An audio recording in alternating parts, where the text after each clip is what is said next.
എല്ലാവർക്കും നമസ്കാരം. അപ്പോൾ കഴിഞ്ഞ വീഡിയോയിൽ ഞാൻ RRSPനെ കുറിച്ച് പറഞ്ഞിരുന്നു. അതായത് രജിസ്റ്റേർഡ് റിട്ടയർമെൻറ്റ് സേവിങ്സ് പ്ലാൻ. അപ്പോൾ പലരും എന്നോട് ചോദിച്ചിരുന്നു, അതായത് ഈ RRSP എന്ന് പറയുന്നത് റിട്ടയർമെൻറ്റ് സമയത്ത് മാത്രം ഉപയോഗിക്കാനല്ലേ സാധിക്കുകയുള്ളൂ, അത് മാത്രമല്ല ആ ഒരു സമയത്ത് നമുക്ക് വരുന്ന ആ ഒരു ഇൻകം, RRSPയിൽ നിന്ന് വരുന്ന ആ ഒരു ഇൻകം ടാക്സബിളായി മാറില്ലേ എന്ന്. ശരിയാണ്, RRSPയിൽ നിന്ന് നമ്മുടെ റിട്ടയർമെൻറ്റ് സമയത്ത് വരുന്ന ഇൻകം ടാക്സബിളാണ്. RRSP കൊണ്ട് നമ്മൾ ഉദ്ദേശിക്കുന്നത് ഇന്ന് നമ്മൾ പേ ചെയ്യേണ്ട ടാക്സ് നമ്മൾ കുറച്ച് മാറ്റി റിട്ടയർമെൻറ്റ് സമയത്ത് നമുക്ക് വരുന്ന ഇൻകത്തിലൂടെ നമ്മൾ പേ ചെയ്യുന്നു. എന്നാൽ ആ സമയം വരേക്കും നമ്മൾക്ക് ഇതിലോട്ട് എത്രത്തോളം നമ്മൾ എമൗണ്ട് കോൺട്രിബ്യൂട്ട് ചെയ്യുന്നു അത്രത്തോളം എമൗണ്ടിൻ്റെ ടാക്സ് റിട്ടേൺസ് കിട്ടുന്നില്ലേ, ആ ടാക്സ് റിട്ടേൺസ് നമുക്ക് വീണ്ടും റീഇൻവെസ്റ്റ് ചെയ്യാനായിട്ട് സാധിക്കും. ഇതുവഴി നമ്മുടെ ടോട്ടൽ ഇൻവെസ്റ്റ്മെൻറ്റ് പോർട്ട്ഫോളിയോ നമുക്ക് ബെറ്റർ ആക്കാൻ സാധിക്കും.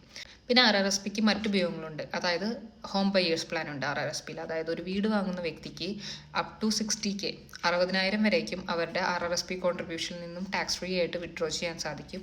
ഇതവർ രണ്ടാമത്തെ വർഷം മുതൽ തിരിച്ച് റീപേ ചെയ്തു തുടങ്ങിയാൽ മതി. പിന്നുള്ളൊരു ഉപയോഗമാണ് ലൈഫ് ലോങ് ലേണിംഗ് പ്ലാൻ. അതായത് ഒരു RRSP ഉള്ള ഒരു വ്യക്തി പിന്നീട് വിചാരിക്കുകയാണ്, ഓക്കെ ഞാൻ ഒരു ട്രെയിനിങ് എടുക്കണം, അല്ലെന്നുണ്ടെങ്കിൽ ഒരു കോഴ്സ് പഠിക്കണം, ഇങ്ങനെയൊക്കെ വിചാരിക്കുന്ന സമയത്ത് ഒരു കോളേജിൽ പോകണം. അപ്പോൾ അതിൻ്റെ ഫീസ് അവർക്ക് RRSPയിൽ നിന്നും വിഡ്രോ ചെയ്ത് യൂസ് ചെയ്യാവുന്നതാണ്. ഇത് അവർ 5ാമത്തെ വർഷം മുതൽ അവരത് റീപേ ചെയ്ത് തുടങ്ങിയാൽ മതി. ഇതിപ്പോൾ നമ്മൾ റീപേ ചെയ്യുക, അതായത് ഇപ്പോൾ വീട് വാങ്ങുന്നതിലായാലും ഫീസ് അടയ്ക്കുന്നതിലായാലും നമ്മൾ തിരിച്ച് RRSPയിലോട്ട് റീപേ ചെയ്യുക പറഞ്ഞു കഴിഞ്ഞാൽ ഇത് ആക്ച്വലി നമ്മൾ റിട്ടയർമെൻറ്റിന് വേണ്ടിയിട്ട് സ്വരുക്കൂട്ടി വയ്ക്കുന്ന എമൗണ്ടാണ്. ആ ഒരു അക്കൗണ്ടിൽ നിന്ന് നമ്മളുടെ കോൺട്രിബ്യൂഷൻ തന്നെ നമ്മൾ വിഡ്രോ ചെയ്ത് നമ്മളുടെ ആവശ്യമുള്ള കാര്യങ്ങൾക്ക് വേണ്ടി ഇൻവെസ്റ്റ് ചെയ്ത് അത് കഴിഞ്ഞ് നമ്മളത് വീണ്ടും റീപേ ചെയ്ത് വീണ്ടും അത്രത്തോളം എമൗണ്ട് തന്നെ നമ്മളിവിടെ സേഫ് ആക്കി വയ്ക്കുകയാണ് നമ്മുടെ റിട്ടയർമെൻറ്റിന് വേണ്ടിയിട്ട്. സോ അങ്ങനെ അതൊരു സൈക്കിളായി പോയിക്കൊണ്ടിരിക്കുന്നു. പിന്നുള്ളൊരു ഉപയോഗമാണ് ഇൻകം സ്പ്ലിറ്റിംഗ്. അതായത് ഇപ്പോൾ ഒരു ഫാമിലിയിൽ 2 പേർക്കും ജോലിയുണ്ട്, ഹസ്ബൻഡ് ആൻഡ് വൈഫിനും ജോലിയുണ്ട്. അതിൽ ഒരാളുടെ ഇൻകം വളരെ കൂടുതലാണ്, ഒരാളുടെ ടാക്സ് ബ്രാക്കറ്റ് വളരെ കുറവാണ്, കാരണം അവരുടെ ഇൻകം വളരെ കുറവാണ്.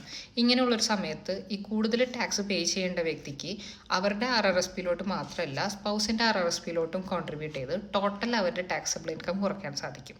പ്രോപ്പറായിട്ട് RRSPയിൽ ഇൻവെസ്റ്റ് ചെയ്യുകയാണെന്നുണ്ടെങ്കിൽ നമുക്ക് ടാക്സ് ഫ്രീ സേവിങ്സ് അക്കൗണ്ടിനേക്കാളും ഗ്രോത്ത് നമുക്ക് RRSPയിൽ നിന്നും നേടിയെടുക്കാൻ സാധിക്കും. അപ്പോൾ അതെങ്ങനെയാണെന്നൊക്കെ അറിയാൻ വേണ്ടിയിട്ട് എന്നെ കോൺടാക്ട് ചെയ്യുക. Thank you.